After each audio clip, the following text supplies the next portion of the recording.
الرحمن الرحیم جی، ابھی جو وقت چل رہا ہے کرائسس کا وقت ہے،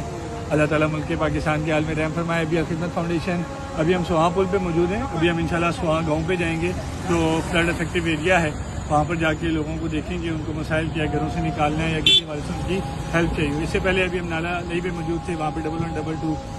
سول ڈیفینس اور ان تمام اداروں کے ساتھ ہماری ٹیم وہاں پر بھی موجود ہے، جس کے ساتھ مل کر ہم کام کر رہے ہیں۔ اسی طرح پورے پنجاب نارتھ میں، چکوال میں، تالا گنگ میں ہمارے والنٹیئرز روڈوں پہ ہیں، کہیں پہ اگر پانی پھنسا ہوا ہے، پانی زیادہ ہے، لوگ پھنسے ہوئے ہیں، ان کو نکال رہے ہیں، کہیں پہ ٹریفک کے فلو کو کنٹرول کر رہے ہیں، کہیں پہ اگر بہت زیادہ پانی ہے وہاں سے لوگوں کو نکلوانے میں مدد کر رہے ہیں۔ اس حوالے سے خدمت فاؤنڈیشن بہت اچھے طریقے سے کام کر رہی ہے۔ آپ ہمارے پیچھے ہماری ایمبولینسز اور کار دیکھ سکتے ہیں، یہاں پہ پورا ڈیزاسٹر کا سامان ہمارے ساتھ موجود ہے، ٹائرز ہیں، سیفٹی جیکٹس ہیں جیسے انہوں نے پہنی ہوئی ہیں، اسی طرح ہمارے پاس روپس ہیں، ڈفرینٹ ریسکیو کے حوالے سے ڈفرینٹ انسٹرومنٹس ہیں،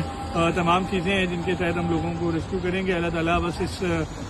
تمام حالات سے پاکستان کو بالخصوص جو افیکٹو ایریا ہیں ان کو محفوظ رکھے اور پاکستان کی مدد اور نصرت فرمائے۔ خدمت فاؤنڈیشن اس مشکل کی گھڑی میں ہمیشہ کی طرح اول صفوں پہ نظر آئے گی اور ہر حوالے سے ہم انشاءاللہ عوام کی خدمت کریں گے۔